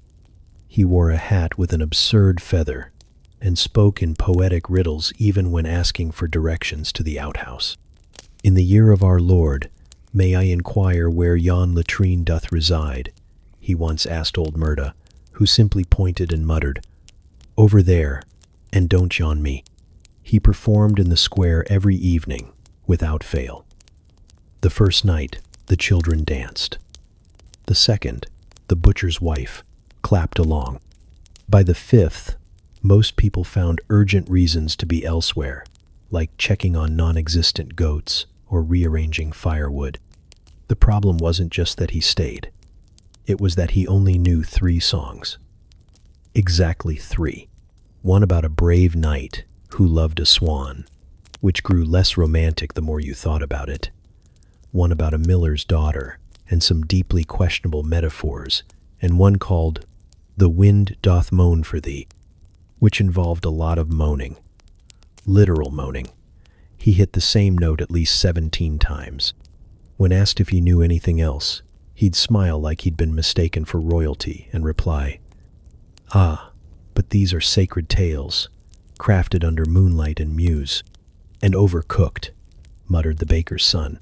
It wasn't just the songs, though. It was how every tale began. In the year of our Lord. Didn't matter what he was talking about. A dragon? In the year of our Lord. A beast of flame? A stolen pie? In the year of our Lord, a most wicked pastry vanished. Once, he tried to explain the rules of a dice game to the blacksmith using the same opening. The blacksmith nodded politely, then threw the dice into the fire. He lingered at the inn, strumming softly, waiting for someone to ask for a tune. No one did. He wandered into the chapel, claiming the acoustics helped him commune with the divine, though the priest gently asked him to stop turning psalms into limericks. He wandered the fields, serenading cows. "They're more forgiving than people," he said one afternoon, sighing beside Gertrude, the largest and least impressed of the herd. By the second week, he began inserting himself into conversations. "You know, in the year of our Lord, don't," someone would say. But he would. The children began avoiding him, fearing another rendition of the swan song. The apothecary swore her sleeping draughts were selling better than ever. The innkeeper, who had initially offered a straw pallet out of courtesy, started hinting that the weather was fine enough to sleep under the stars. Eldrick took this as a compliment to his endurance. He wasn't entirely useless. He helped carry baskets. He once patched a hole in the tavern roof, though he sang while doing it.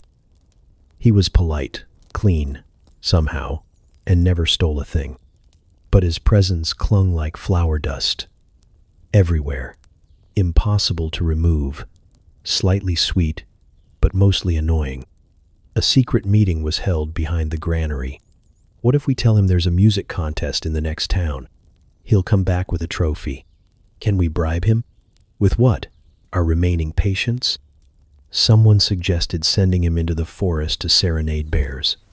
Another floated the idea of marriage. Surely someone in a far-off village would take him, eventually. But no one had the heart to be cruel. He meant well. He smiled like a dog that didn't know it had tracked mud into the chapel. And he was trying. Always trying. One evening the village gathered around the well. A cool breeze stirred the lanterns. Eldrick appeared, lute in hand, eyes shining. "Friends," he began, "in the year of our Lord." Groans. Audible groans. "I shall perform a new piece." Heads snapped up. "New?" He cleared his throat, strummed once. Then, silence. "I forgot the second verse," he said sheepishly. "But I remember the chorus." It was, unfortunately, the moaning part. Still, he sang it. People laughed. Not at the song, but at the spectacle. Someone handed him a crust of bread. A child danced, badly. And for a moment, the irritation faded. He was still terrible. But he was theirs now. Every morning, just after the sun spilled across the thatched rooftops, and long before anyone truly wanted to be awake, the village reeve began his round. He walked with the ceremonial authority of someone who'd been given a job no one else wanted, but everyone was happy to let him keep. His name was Edrin, and he took boredom more seriously than most men took their vows. He wore the same brown cloak every day, which somehow managed to look both stiff and sagging, like it had opinions but lacked the courage to share them. A small wooden badge hung around his neck to prove his office, though most villagers assumed it was a token from a failed romance. He walked slowly, as if each step had been pre-approved by a committee. And in a way, it had. The job of Reeve, after all, was mostly about appearances. He began at the east fence, where the slats had been half missing since Candlemas. He squinted at the damage, rubbed his chin thoughtfully, and moved on without comment. That was the ritual. Check the fences. Don't fix the fences. Pretend you're making a list of the fences. "Morning, Reeve," called a voice from the cow pen. Edrin nodded. "A fair morning to you, Hilda. Fences down again." "Yes," he said, with the gravity of a man reporting on war. "I've noticed." He did not stop. If he stopped, someone might ask him to do something. So he walked. Past the broken fence, past the one held together with a belt, past the one that had been replaced entirely with bundles of dried reeds and wishful thinking. The next stop was the grain store. He checked the lock, which wasn't locked. He checked the hinges, which were mostly rust and prayer. He tapped the wood twice, his version of an inspection, and moved on. Inside, a mouse stared at him with the confident gaze of someone who paid no taxes. He walked the perimeter of the pasture where the sheep sometimes remembered to stay. A few stared at him, unimpressed. One followed briefly, then got bored. Edrin stopped to inspect a gate that was technically attached but mostly leaning. He placed one hand on it, sighed deeply, then stepped back and gave it a nod, as if to say, "You're doing your best." By mid-morning he reached the manor's outer wall. It was solid, imposing, and entirely outside his jurisdiction. He stared at it anyway, just to feel included. A servant passed, carrying a basket of apples. "Reeve," she said with a small curtsy. "Walls seem sturdy," he noted, gesturing vaguely. She looked at the wall, then at him, then kept walking. At the well, he paused to inspect the bucket rope for fraying. It had frayed last spring and frayed further every week since, but so long as the water still came up and no one drowned, it remained a future problem. Edrin tugged it once. The bucket creaked. Satisfied, he moved on. His notebook was mostly blank. He sometimes pretended to write things down, but the quill was dry, and he'd forgotten the ink 3 years ago. Still, people respected the performance. That was the key. The villagers didn't want a Reeve who solved problems. They wanted one who noticed them, made a serious face, and then moved along like a man burdened with invisible calculations. He made his way to the pigsty, which wasn't part of his official round, but had become a personal ritual. The pigs liked him. He didn't know why. Maybe it was his pace. Maybe it was because he never asked anything of them. He leaned on the gate, watching as one snorted and rolled in the mud with theatrical joy. "Must be nice," he muttered. Back through the main path, he passed the blacksmith, who was hammering something too hot and too loud to be polite. Edrin raised a hand. "Fences holding up?" The blacksmith grunted. It might have been yes. It might have been go away. By the time he reached the final corner of the village, the place where the old millstone had been turned into a bench, the sun was high, and his job was technically done. He sat, exhaled, and removed his badge, setting it on his lap like a paperweight of responsibility. He'd accomplished little. Nothing had been fixed. No scrolls had been written. But every eye that had seen him knew the Reeve had made his round. That was enough. A boy ran past with a broken bucket, trailed by a trail of drips and laughter. Edrin watched him go, leaned back on the stone bench, and gazed out across the village. It was all still standing. Mostly. The fences could wait. The mice weren't unionized. and if the sky didn't fall before supper, he'd call it another successful day. Boredom, nobly endured. That was the real job. It began, as most disasters masquerading as joy do, with a bell.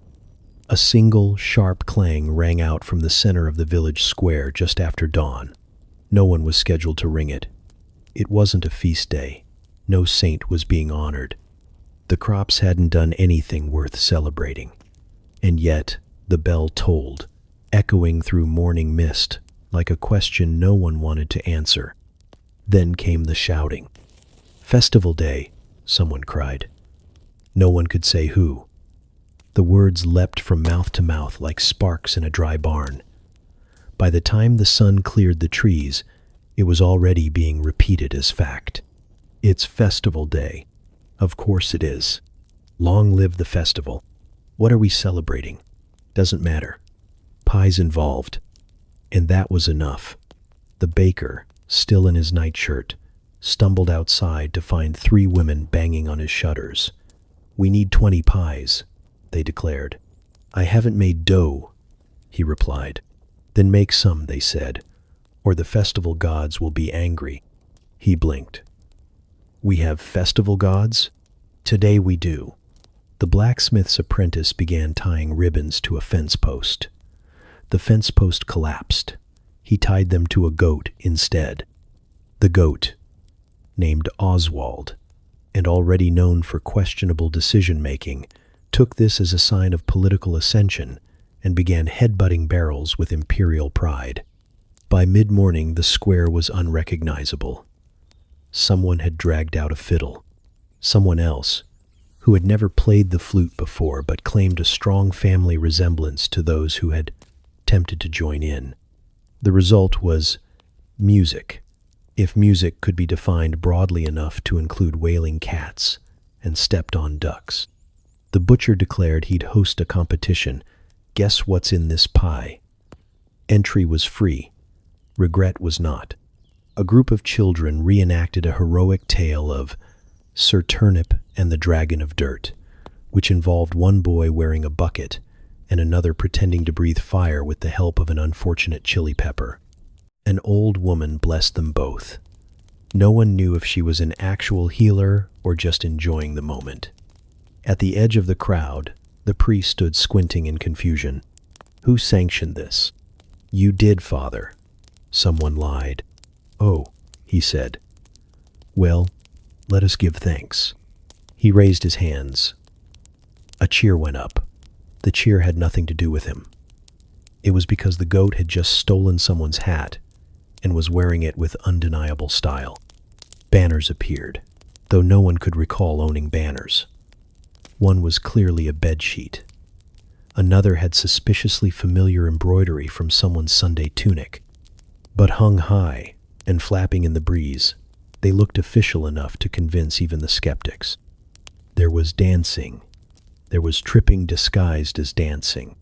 There was something that could only be described as enthusiastic flailing from the reeve, who insisted he was performing a traditional harvest jig from his youth.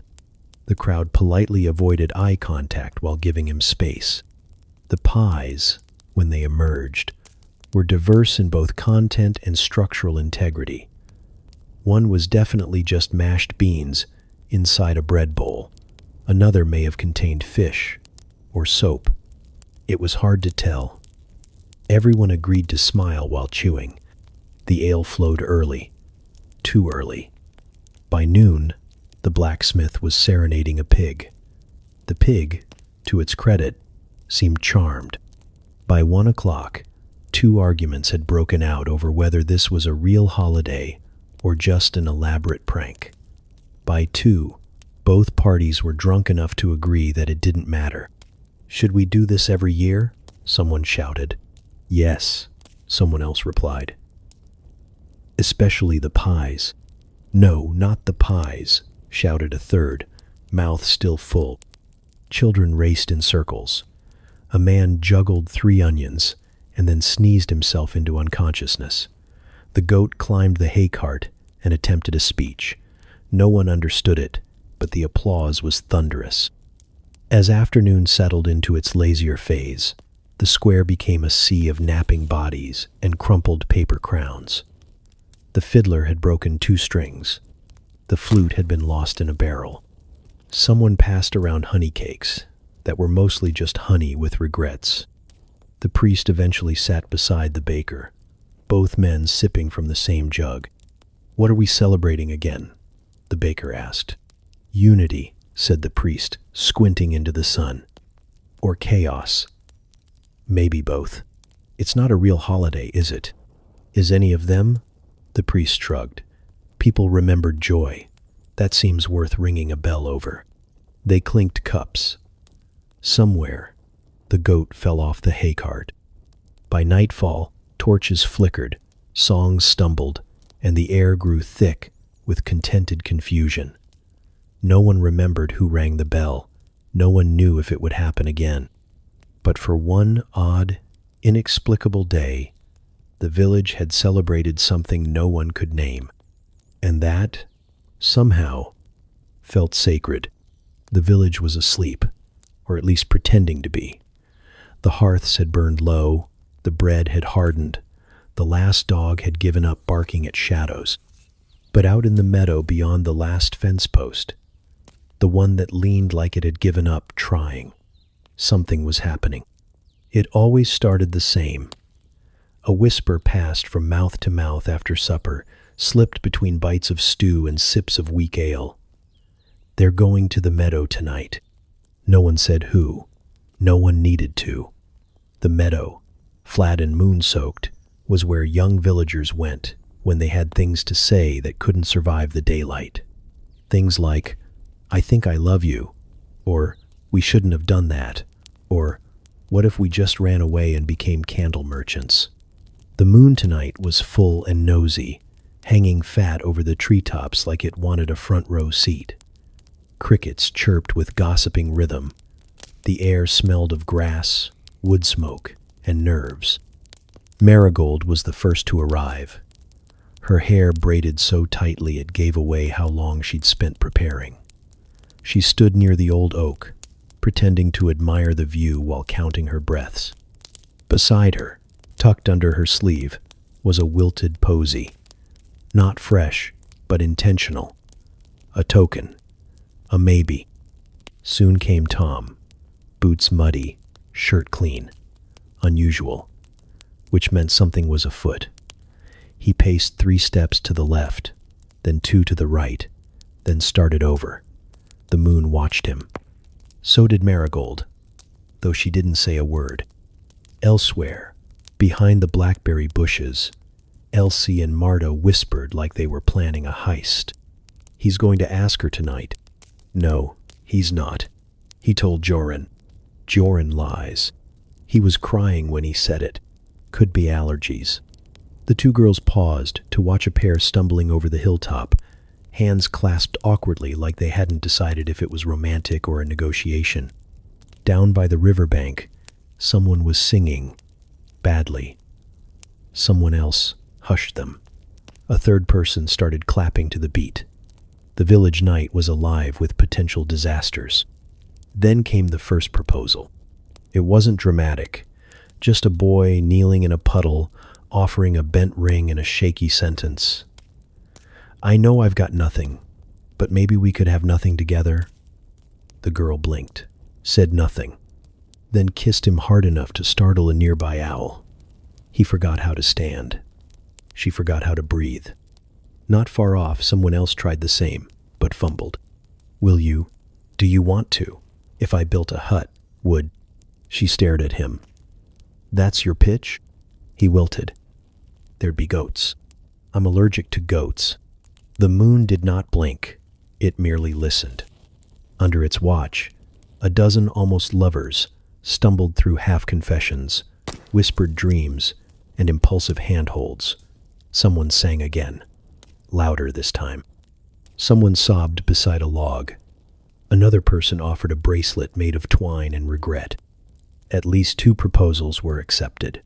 One was sealed with a promise to not be as annoying next year. The other was sealed with a pinky swear and a spit handshake. But not everyone left glowing. Lena waited an hour under the hawthorn tree, clutching a note in her sleeve. He never came. She burned the note with a flint and walked home barefoot, wiping her eyes like they were just adjusting to the moonlight. Gareth proposed to the wrong girl by mistake. In the dark, cloaks look awfully similar. She laughed until she cried. He cried until he laughed. They both agreed to pretend it never happened. Two boys stood side by side in silence for 20 minutes. One eventually said, "Well, good night." The other nodded. Both stayed 5 more minutes, just in case. The priest's daughter, who wasn't supposed to be there at all, kissed someone behind the old millstone and immediately whispered, "I think I've made a terrible mistake." He replied, "I think I've made a great one." The goat was there too somehow, wearing a garland, possibly betrothed. By the time the stars began to fade and the horizon hinted at gray, the meadow looked like the aftermath of a very emotional harvest. Bits of ribbon, forgotten shoes, a crushed flower crown. The kind of mess you only get when too many hearts are left slightly open. One couple walked home in silence, fingers brushing occasionally, not quite ready to hold hands but too hopeful not to try again tomorrow. One boy ran, just ran, for no reason except that he'd said something stupid, and the only way to outpace shame was with feet. And somewhere, alone beneath the tree, Marigold still stood. Tom had never come over. She waited until the sky turned pale, then dropped the posy, turned around, and walked home with a dignity that cracked only once when she tripped on a root. By morning, no one would speak of it. Not directly, but glances would linger. Smiles would mean more, and two people would avoid each other until next week, when the awkwardness wore off or blossomed into something worse. Midnight had been kind to some, cruel to others, but it had been honest. And in the year of our Lord, honesty under the moon was as close to magic as most villagers ever got. Evening vespers had just begun, and the chapel smelled like wax and wet wool. The priest had cleared his throat precisely twice, the exact number needed to signal divine readiness. And the villagers had settled into their usual formation, solemn, mildly damp, and trying not to sneeze. Candles flickered like they, too, were trying to stay awake. Rain tapped gently on the chapel roof, and the choir boys were humming the pre-hymn hum, which was not official but had become a tradition in the way that all things done repeatedly tend to become sacred. Then came the chicken. It entered like a ghost, with no fanfare and no apology, slipping through the open side door left ajar by a latecomer named Ellis, who would later deny everything. At first, no one noticed. The chicken moved with the kind of stealth usually reserved for sinners and tax collectors.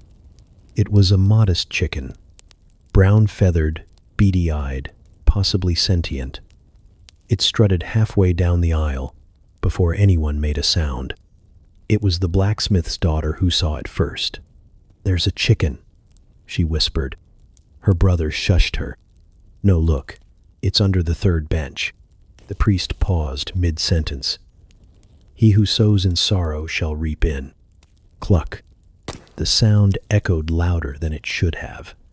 The villagers, trained in the sacred art of ignoring awkward things in sacred places, remained frozen.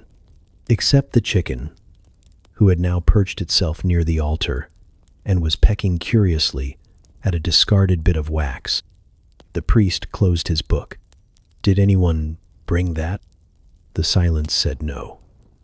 The silence also said, "Let's all agree to pretend it's not happening." Then the chicken flapped. One mighty burst of feathers and indignation, and suddenly it was in the air, briefly, before landing squarely in the lap of old Hilda, who had not been sat on by a living creature in over 3 decades. She let out a yelp that turned into a cough, that turned into a blasphemous mutter, which was enough to wake even the snorers in the back pew. Chaos bloomed. Children shrieked. Grown men ducked. Someone threw a hymnal, not at the chicken, but in its general direction, as if the spirit of psalmody might banish poultry. The priest attempted a prayer, but what came out was, "Lord, deliver us from." Cluck. The chicken leapt again, landed on the pulpit, and stared at the congregation like a visiting dignitary from the realm of farmyard heresy. Then it began to preen. "That is not a holy bird," muttered the apothecary. The priest, sweating now, raised his arms as if to summon angels. "This is the work of the devil. The devil's name is Margaret," shouted one of the children, pointing with glee. And just like that, the chicken had a name. Margaret. Strutted to the edge of the pulpit, clucked once, then hopped down and made for the baptismal font. "She's going for the water," someone cried. "She seeks redemption," someone else offered. At this point, the chapel was split into 3 factions. Those trying to catch Margaret, those trying not to laugh, and those who had accepted this as part of the liturgy and were humming softly to themselves. The priest was not among the amused. He chased Margaret with a ceremonial candle, shouting something about unclean spirits and poultry in sacred spaces. The candle went out. Margaret escaped. The children cheered. The baker's wife tried to trap her using her shawl. The shawl got torn. Margaret escaped again. Eventually, it was the youngest choir boy. Small, quiet, and mostly ignored, who simply crouched and held out a piece of bread. Margaret approached, slowly, suspiciously, then took the bread. He scooped her up, arms full of feathers and triumph, and held her like a relic. The congregation applauded. The priest tried to restore order. "Ahem. Let us return to prayer," he said, adjusting his robes in pride. Margaret was carried out with great ceremony, as if she were a visiting saint being respectfully exiled. Evening prayers resumed, shakier than before. Every few minutes someone would stifle a giggle. The blacksmith's wife wiped tears from her cheeks. The reeve swore he'd seen a sign. The priest pretended not to see the feather, still floating gently near the altar. After the final amen, people filed out quietly, as if nothing unusual had occurred. Except for the children. They clustered near the steps, whispering to each other. "She's our chicken now," one declared. "She's chosen. Margaret the Holy. Margaret the Terrible." They couldn't agree on her title, but they did agree she should live in the shed behind the chapel and be fed every Wednesday. No one asked the priest permission. That night, the village slept with the vague, amused satisfaction of people who had witnessed something both ridiculous and vaguely divine. The stars above twinkled like candlelight, and somewhere behind the chapel, Margaret nestled into a pile of straw, unaware that she had achieved accidental sainthood. And in the village's collective memory, long after the candles had burned out and the hymnals had been repaired, this night would be known simply as the time Margaret invaded the chapel, and everything got just a little more holy. By the time the last chores were done and the wind had curled its fingers through the thatched rooftops, the villagers began to gather. Not by invitation, never that formal, but by instinct, as if the crackling hearth sent out a silent summons to all souls within earshot. One by one, they slipped inside the great hall beside the tavern, where the fire burned steady and the benches were just soft enough to tolerate for an hour or two. The flames danced against soot-darkened stone, painting shadows on the walls that looked like giants one moment and chickens the next. The room smelled of smoke, damp wool, old onions, and the faintest trace of mead. A pot hung over the fire, bubbling something that claimed to be soup, though it was mostly memories and a single carrot floating like a survivor. Children curled in corners, chewing bread crusts and pretending not to fall asleep. Elders leaned on elbows. Middle-aged men stretched out their legs in exaggerated comfort, even as they quietly rubbed their knees. Women passed around a cloth of boiled chestnuts and made quiet bets about how long it would take before someone mentioned dragons. Then came the stories. It always started with Tolan, the miller's cousin. No one knew what exactly he did. Somewhere between brewing, borrowing, and bothering. But he had a voice like gravel and a gift for exaggeration. Did I ever tell you about the time I met the ghost in the barley fields? A chorus of groans. A few grins. Yes, shouted the children. No, shouted Tolan, ignoring them. That was his brother. This was the older ghost, meaner, drunker, smelled like turnips. The story spiraled quickly. Barley that whispered. A ghost with one boot and a fondness for whistling at sheep. A chase that ended with Tolan locked in a grain bin overnight. You just passed out in there, muttered someone. Semantics, he replied. Next came Maud, who claimed she once knew a man who wrestled a bear for romantic reasons. No one believed her, especially since the bear was later revealed to be a very large dog, and the romance ended in a splintered fence and 2 missing teeth. Still, she told it well, and her voice rose and fell like a fiddle tune, making even the nonsense feel noble. Then there was Wilfred, who always told the same story, about a chicken that laid an egg shaped like a perfect cube. Every time, the details changed slightly. Tonight, the chicken's name was Judith, and the egg was mistaken for a dice and used in a game that ended a marriage. Between stories, mugs clinked, logs shifted, and someone threw another stick on the fire. Sparks jumped like they had somewhere to be. A hush fell when old Bram spoke up. He rarely did. He was missing 2 fingers and all of his patience, but he told stories like he'd bottled time. This one's true, he said, which was how you knew it absolutely wasn't. He told of a knight who had no horse, only a very determined goat named Cyril. The knight rode Cyril into battle, or tried to, and the goat responded by eating part of his armor. They never made it past the village gate. But somehow, Bram spun it into a tale of destiny, betrayal, and goat-based prophecy. By the end, people were wiping tears from their eyes, some from laughter, others from sheer confusion. The fire snapped louder, as if laughing too. Children now dozed, heads on laps, breaths slow and deep. One boy dreamed with his eyes open, staring into the flames like they might tell a story back. Outside, the wind howled just once, a reminder that the world beyond the hearth was wide and cold and uncaring.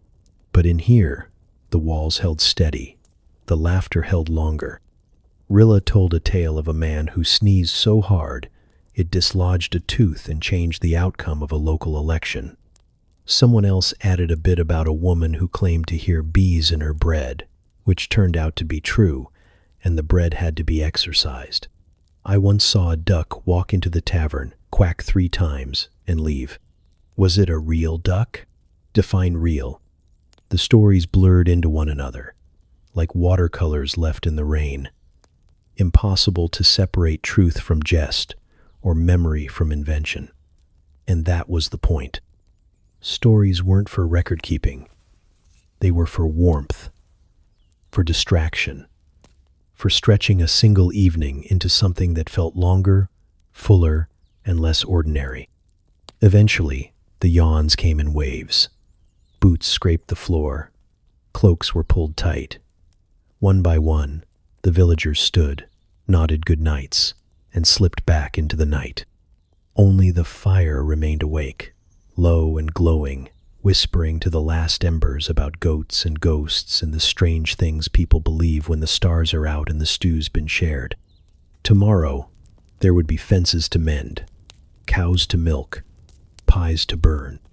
But tonight, there had been dragons and square eggs, and the memory of laughter echoing in the smoke. Night fell slowly, as if it too was reluctant to lie down in this particular village. The last embers of daylight slipped behind the hills, and one by one, candles were snuffed out, Shutters creaked closed, and people climbed into beds that could generously be described as wooden excuses for comfort. Inside the cottages, the world narrowed. The clatter and chatter of day faded into the soft rustle of blankets stuffed with straw, the occasional clink of a chamber pot lid, and the heavy sighs of bodies surrendering to sleep, or trying to. It was not a peaceful process. Snoring began almost immediately. Not a soft, dignified snore, but a full-throated, furniture-rattling declaration of unconsciousness. The sort of sound that suggested the sleeper was in a wrestling match with his own throat and winning decisively. It started in the blacksmith's hut. Always him. And then, as if in reply, another snore erupted from 3 doors down, slightly higher in pitch, like a duet no one had asked for. A dog whimpered in its sleep. A baby coughed once, and then decided against waking. The wind tapped a loose shutter. Somewhere, someone muttered, "Turn over, you old donkey," and received a grunt in response, followed by a loud, wet-sounding fart. That, too, was the nightly symphony. Flatulence had no shame in this village. It was considered a sign of health, vigor, and occasionally, victory.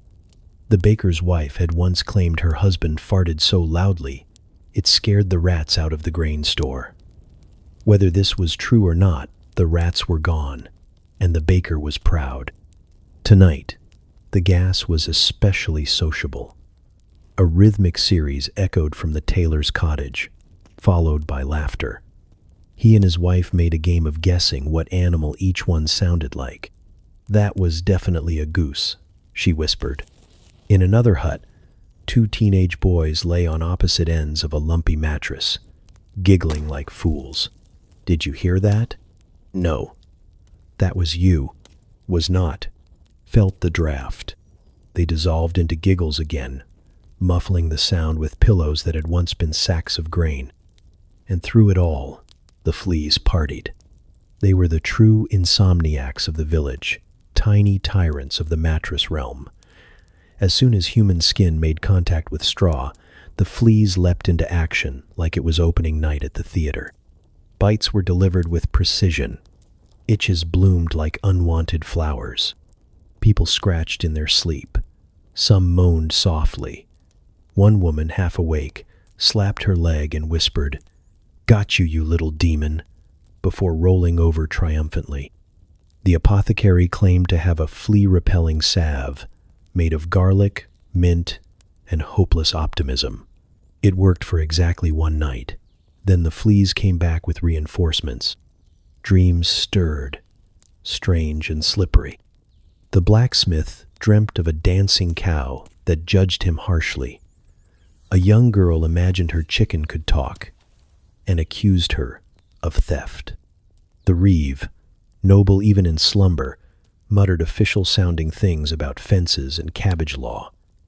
He would deny it all come morning. In the manor house, the steward snored so rhythmically it was mistaken for drumming. The housemaid dreamt of a feast where all the spoons had legs and ran away just before the soup was served. In one cottage, a widow dreamed of her husband. Not how he was, but how she wished he had been.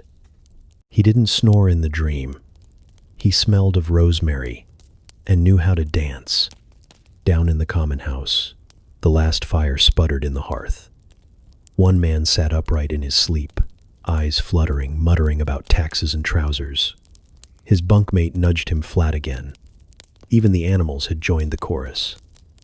A pig snorted in its pen, chasing something in its sleep. Perhaps a runaway apple, perhaps a grudge. The goats murmured softly, and one sneezed with such force it scared the other into tipping over a bucket. The night deepened. The stars blinked, distant and unimpressed. The moon crept across the sky, peering through thin windows, lighting up crooked noses and open mouths, tattered quilts and dangling feet. Outside, the wind sang its own lullaby through the trees. A barn door creaked. A frog chirped once, decided against it, and went back to doing nothing. And in the village, Sleep held most in its arms. Not tenderly, not gently, but effectively. Despite the snores and farts, the scratching and muttering, the dreams and itches, the people slept. Because this was life. Loud, itchy, slightly embarrassing. And tomorrow would come soon. With roosters, burnt porridge, and someone pretending they hadn't talked in their sleep about marrying a goat. But for now, the village breathed, huffed, snored, and shuffled under the patchy quilt of night. And in the darkness, a single flea paused, wiped its tiny face, and got back to work. The fire had gone out in most homes now. Just a thin ribbon of smoke trailed from a few chimneys, curling up into the star-choked sky like a final sigh. The village had quieted, not silenced, never that, but hushed, as if the earth itself had pulled up a woolen blanket and settled in. But there was always one last task. Tomlin pulled on his boots by feel, not sight. They were still damp from the stream, and one had a bit of straw lodged inside, but he didn't complain. He was used to it. He lifted the lantern with a grunt, its light dim but warm, and stepped out into the cool breath of night. His wife mumbled something from the bed. Probably, "Don't forget the latch," or maybe just turnip soup. But he nodded anyway. Out in the yard, the ground was soft and forgiving, still holding the day's warmth in its belly. He made his way past the lean-to, past the rain barrel, past the patch of stubborn weeds that had resisted 3 seasons of insults. The barn loomed ahead, more shadow than structure now, its roof sagging slightly like an old man bowing to the moon. He pushed the door open with a creak that felt louder than it should have, as if the wood were complaining about being disturbed so late. Inside, the barn was alive in the way nighttime barns always are. A soft rustle here, a gentle snort there, straw shifting like it had secrets. The smell hit him, familiar and oddly comforting. A mixture of hay, manure, damp wood, and the unexplainable scent that only animals seem to make. "All right," Tomlin whispered. "Just one last look." He walked past the chickens first. Most were huddled in clumps, dreaming of worms and dominance. One lifted its head, blinked at him with reptilian judgment, and tucked itself back into feathered sleep. The goat pen came next. The twins, Mumble and Crick, were tangled together in a way that defied logic and physics. One of them chewed something in its sleep. Tomlin didn't ask what. Then came the main event. Gertrude. She was the largest animal in the village, possibly the oldest, definitely the loudest. She had opinions about everything, and wasn't shy about expressing them. If the world wasn't to her liking, she'd let you know, with a kick, a bellow, or a long pointed stare that seemed to pass judgment on your entire lineage. But tonight, Gertrude was quiet. She lay curled in the straw like a great hairy boulder. Her breathing was slow and steady. Her eyes, half-lidded, tracked Tomlin's approach with the weary tolerance of someone who has lived too long to be surprised by anything anymore. He knelt beside her. "You all right, girl?" he asked softly. She blinked once, then closed her eyes. "That's what I thought." He reached out and gently scratched the patch behind her ear she liked, the one that made her twitch her nose and groan like a spoiled baroness. She didn't twitch tonight. Just a long exhale, warm and damp, and the faintest shuffle of hooves against straw. Tomlin stayed there for a while, not doing anything, not thinking about anything either, just breathing with her, listening to the creaks of the barn, feeling the weight of the day loosen its grip. In the loft above, a mouse rustled. Probably the same one that had been stealing from the grain sack all week. Tomlin didn't care tonight. Let it have its crumbs. He stood, bones creaking louder than the barn door. "Good night, Gertrude," he whispered. She didn't reply. Outside, The stars were still watching. Thousands of them, scattered across the sky like forgotten seeds. Some bright, some faint, all ancient.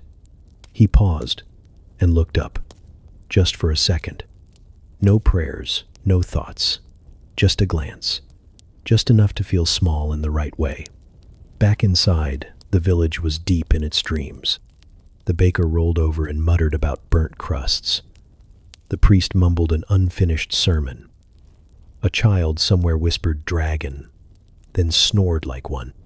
Even the dogs were still, their tails twitching at memories of rabbits that had gotten away. Tomlin slipped back into the house, careful not to let the door squeal. He set the lantern down, pulled off his boots, slid beneath the blanket beside his wife, who reached out without waking and placed a hand on his chest like she was counting the beats. Outside, the barn stood watch. Inside, Gertrude sighed, rolled once, and finally settled. And above it all, the stars blinked slow and silent, keeping secrets only the night could understand.